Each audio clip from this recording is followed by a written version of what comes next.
Xylem learning. ഞാൻ അഖില, നിങ്ങളുടെ economics faculty ആണ്.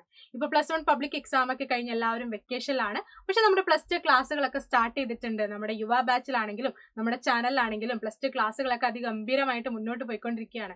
കാരണം നമുക്കറിയാം നമ്മൾ +2 പഠിച്ചു തുടങ്ങേണ്ട സമയമായിട്ടുണ്ട് അല്ലേ.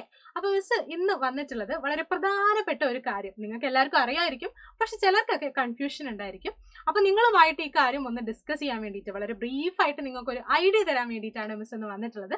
അത് മറ്റൊന്നുമല്ല, നമ്മുടെ പ്രാക്ടിക്കൽ എക്സാമുകളെ കുറിച്ചാണ്. നമുക്കറിയാം +2 നമുക്ക് പ്രാക്ടിക്കൽ എക്സാമുകൾ കൂടി അറ്റൻഡ് ചെയ്യേണ്ടതായിട്ട് വരുന്നുണ്ട്. നമ്മുടെ കൊമേഴ്സിലെ പ്രാക്ടിക്കൽ എക്സാമുകൾ എന്ന് പറയുമ്പോൾ നമുക്കറിയാം ചില സബ്ജക്ട്സിലെ ചില ആക്ടിവിറ്റീസ് ഒക്കെ നമ്മുടെ കമ്പ്യൂട്ടർ സോഫ്റ്റ്വെയറുകളുടെ സഹായത്തോടു കൂടി നമ്മൾ സോൾവ് ചെയ്യാണ്. ചില കമ്പ്യൂട്ടർ സോഫ്റ്റ്വെയറുകൾ നമ്മൾ യൂസ് ചെയ്യാനായിട്ട് പരിചയപ്പെടുകയാണ്. ഇതാണ് നമ്മുടെ പ്രാക്ടിക്കൽ എക്സാം എന്ന് പറയുന്നത്. അപ്പൊ പ്രാക്ടിക്കൽ എക്സാമിന് നമ്മുടെ കമ്പ്യൂട്ടർ ലാബിലുള്ള പ്രാക്ടിക്കൽ എക്സാമിന് പുറമെ ഈ പ്രാക്ടിക്കൽ നമ്മൾ വേറെ 2 കാര്യങ്ങൾ കൂടി വരുന്നുണ്ട്. നമുക്ക് എല്ലാവർക്കും അറിയായിരിക്കും ഈ പ്രാക്ടിക്കൽ എക്സാമിനകത്ത് 2 കാര്യം വരുന്നത്. ഒന്ന് വൈവയാണ്. ഈ വൈവ നമുക്ക് എല്ലാവർക്കും അറിയുന്ന കാര്യം തന്നെയാണ്. നമ്മൾ ചെയ്യുന്ന പ്രാക്ടിക്കലുമായിട്ട് ബന്ധപ്പെട്ട ചില തിയറി ക്വസ്റ്റ്യൻസ് നമ്മളോട് ഇൻവിജിലേറ്റർ ചോദിക്കുകയാണ്. അപ്പൊ അതിനെല്ലാം വളരെ കറക്റ്റ് ആയിട്ട് നമ്മൾ ആൻസർ ചെയ്യുകയാണെങ്കിൽ നമുക്കൊരു 4 മാർക്ക് ഇവിടെ സ്കോർ ചെയ്യാനായിട്ട് വരുന്നുണ്ട്. പിന്നെ അടുത്തതെന്ന് പറയുന്നത് റെക്കോർഡാണ്. നമുക്കറിയാം, നിങ്ങൾ സീനിയേഴ്സ് ഒക്കെ പറഞ്ഞ് നിങ്ങൾക്ക് അറിയായിരിക്കും, നമ്മൾ റെക്കോർഡ് ബുക്ക് മെയിൻറ്റെയിൻ ചെയ്യാനായിട്ടുണ്ട്. അതിനകത്ത് ഒരുപാട് ആക്ടിവിറ്റീസും അതിന്റെ പ്രൊസീജിയറും അതിന്റെ സൊല്യൂഷനൊക്കെ നമ്മൾ കാണിക്കുകയാണ് ഈ റെക്കോർഡ് ബുക്കിനകത്ത്. ഇതും വളരെ നീറ്റായിട്ട് നമ്മൾ പ്രസന്റ് ചെയ്ത് കഴിഞ്ഞാൽ നമുക്ക് കിട്ടുന്നുണ്ട് ഒരു 4 മാർക്ക്. ഇത് പ്രാക്ടിക്കൽ എക്സാമിൽ വരുന്നതാണ്. പിന്നെ അതുകൂടാതെ നമ്മുടെ പ്രാക്ടിക്കൽ ലാബ് എക്സാമും കൂടി ഇതിന്റെ കൂടെ വരുന്നുണ്ട്. ഇത് മൊത്തത്തിലാണ് നമ്മുടെ പ്രാക്ടിക്കൽ എക്സാം എന്ന് പറയുന്നത്. ഓക്കെ, ഇനി നമുക്ക് ഇതിന്റെ മാർക്കും കാര്യങ്ങളൊക്കെ എങ്ങനെയാ വരുന്നതെന്ന് ജസ്റ്റ് ഒന്ന് ഡിസ്കസ് ചെയ്യാം. നമുക്കറിയാം പ്രാക്ടിക്കൽ ഇല്ലാത്ത സബ്ജക്റ്റുകളുടെ കേസ് ആണെങ്കിൽ നമുക്ക് 200 മൊത്തം മാർക്ക് വരിക എന്നുള്ളത് നമുക്കറിയാം അല്ലെ. അത് ഫസ്റ്റ് ഇയറിൽ 100, സെക്കൻഡ് ഇയറിൽ 100 എന്നാണ്. പിന്നെ ഇത് നമ്മൾ എഴുതുന്നത് എങ്ങനെയാണ്, 80 നമ്മുടെ റിട്ടേൺ എക്സാമിന്റെ മാർക്ക്, ബാക്കി 20 എന്ന് പറയുന്നത് നമ്മുടെ സിഇന്റെ ആണ് മാർക്ക് വരുന്നത്.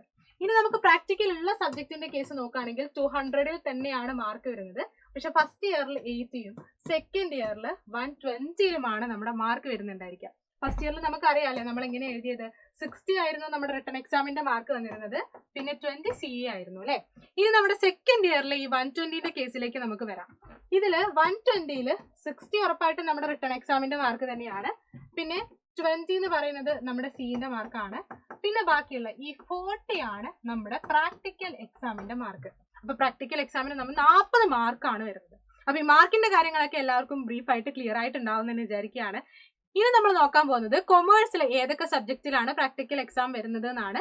നിങ്ങൾക്ക് അറിയായിരിക്കും, ഒന്ന് നമ്മുടെ അക്കൗണ്ടൻസി ആണ്. അതിൽ കമ്പ്യൂട്ടറൈസ്ഡ് അക്കൗണ്ടിങ് എന്നുള്ള ഭാഗത്താണ് നമ്മുടെ പ്രാക്ടിക്കൽ കാര്യങ്ങളൊക്കെ നമ്മൾ പഠിക്കുന്നത്. അതിൽ അക്കൗണ്ടൻസിയിൽ ചില ആക്ടിവിറ്റീസ് ഒക്കെ നമ്മൾ ചില സോഫ്റ്റ്വെയറുകളുടെ ഹെൽപ്പോട് കൂടി സോൾവ് ചെയ്യാനായിട്ട് പഠിക്കുകയാണ്. ചില സോഫ്റ്റ്വെയറുകൾ നമ്മൾ യൂസ് ചെയ്യാനായിട്ട് പഠിക്കുകയാണ്. പിന്നെ കമ്പ്യൂട്ടർ ആപ്ലിക്കേഷൻ നമ്മുടെ ഓപ്ഷൻ പേപ്പർ ആണ്. നമുക്കറിയാം ഒരുപാട് പ്രോഗ്രാമിംഗ് ലാംഗ്വേജസ് നമ്മൾ പഠിക്കുന്നുണ്ടായിരിക്കും. ഇതിന്റെയൊക്കെ സൊല്യൂഷൻ, ഇതിന്റെയൊക്കെ ഔട്ട്പുട്ട് നമ്മൾ പ്രോഗ്രാമിംഗ് ചെയ്തിട്ട് നമ്മുടെ സോഫ്റ്റ്വെയറുകളുടെ ഹെൽപ്പോട് കൂടി ചെയ്ത് സൊല്യൂഷൻ എടുക്കുകയാണ്, ഔട്ട്പുട്ട് എടുക്കുകയാണ്. പിന്നെ മാത്തമാറ്റിക്സിലും ഒരുപാട് ചാപ്റ്റേഴ്സ് നമ്മൾ പഠിക്കുന്നുണ്ട്. ഇതിലൊക്കെ ചില ചാപ്റ്റേഴ്സിലെ ചില ആക്ടിവിറ്റീസ് ഒക്കെ നമ്മൾ ചില സോഫ്റ്റ്വെയറുകളുടെ ഹെൽപ്പോട് കൂടി സോൾവ് ചെയ്യാനായിട്ട് പഠിക്കുകയാണ്. പിന്നെ സ്റ്റാറ്റിസ്റ്റിക്സും നമ്മുടെ ഓപ്ഷൻ പേപ്പർ ആണ്. ഇതിനകത്ത് നമുക്കറിയാം നമ്മൾ മീൻ, മീഡിയൻ, മോഡ്, ഒരുപാട് ഡയഗ്രാംസും ഗ്രാഫ്സും ഒക്കെ നമ്മൾ പഠിക്കുന്നുണ്ട്. ഇതൊക്കെ സോഫ്റ്റ്വെയറിന്റെ സഹായത്തോടു കൂടി തന്നെ നമ്മൾ സോൾവ് ചെയ്യാനായിട്ട് പഠിക്കുകയാണ്. ഇതാണ് നമ്മുടെ പ്രാക്ടിക്കൽ എക്സാം കൊമേഴ്സിൽ വരുന്നത്. അപ്പൊ കൊമേഴ്സിലെ വിദ്യാർത്ഥികൾക്ക് 2 പ്രാക്ടിക്കൽ എക്സാം ആയിരിക്കും ഉണ്ടായിരിക്കുക. ഒന്ന് അക്കൗണ്ടൻസി ആയിരിക്കും, അതെല്ലാവർക്കും കോമൺ ആയിട്ട് ഉണ്ടായിരിക്കും.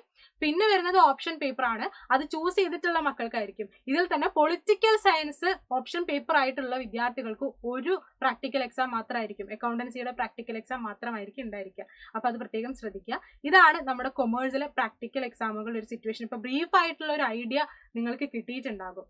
ഇനി പ്രാക്ടിക്കൽ എക്സാമിനോടനുബന്ധിച്ച് തന്നെ നമ്മുടെ ചാനലിലും അതുപോലെ തന്നെ നമ്മുടെ യുവ ബാച്ചിലും ഡീറ്റെയിൽ ആയിട്ട് തന്നെ നമ്മുടെ പ്രാക്ടിക്കൽ എങ്ങനെയാണ്, പ്രാക്ടിക്കൽ എക്സാം ഇതിന്റെ ക്വസ്റ്റ്യൻസ് എന്തൊക്കെയാണ്, റെക്കോർഡ് ബുക്ക് എങ്ങനെ മെയിൻറ്റെയിൻ ചെയ്യണം, വൈവയ്ക്ക് ഏതൊക്കെ ചോദ്യങ്ങളായിരിക്കും വരിക, ഇതൊക്കെ ഡീറ്റെയിൽ ആയിട്ട് തന്നെ നമ്മുടെ യുവ ബാച്ചിൽ ക്ലാസ്സുകൾ ഉറപ്പായിട്ടും നിങ്ങൾക്ക് അവൈലബിൾ ആയിരിക്കും. അതിപ്പോൾ നിങ്ങൾ ഏത് ഓപ്ഷൻ പേപ്പർ ചൂസ് ചെയ്ത മക്കളാണെങ്കിൽ പോലും നിങ്ങൾക്ക് അതിന്റെ ക്ലാസ്സുകൾ അവൈലബിൾ ആയിരിക്കും. ടിപ്സ് ആയിട്ടും ചെറിയ ചെറിയ ടിപ്സ് ആയിട്ടും ട്രിക്സ് ആയിട്ടും ഒക്കെ നമ്മുടെ ചാനലിലും വീഡിയോസ് വരുന്നുണ്ടായിരിക്കും. പക്ഷെ ഡീറ്റെയിൽ ആയിട്ട് ഉള്ള ക്ലാസ്സുകൾ എപ്പോഴും നമ്മുടെ യുവ ബാച്ചിൽ തന്നെ ആയിരിക്കും ഉണ്ടായിരിക്കുക. യുവ ബാച്ചിൽ ഇപ്പോൾ ക്ലാസ്സുകൾ ഓൾറെഡി സ്റ്റാർട്ട് ചെയ്തിട്ടുണ്ട്. അപ്പൊ ഇനിയും ജോയിൻ ചെയ്യാത്തവരായിട്ടുണ്ടെങ്കിൽ നിങ്ങൾക്ക് ജോയിൻ ചെയ്യാം. അപ്പൊ എത്രയും പെട്ടെന്ന് തന്നെ നമ്മുടെ യുവ ബാച്ചിൽ നിങ്ങൾക്ക് അഡ്മിഷൻ എടുക്കാം. അപ്പോൾ ഓൾ ദി ബെസ്റ്റ്.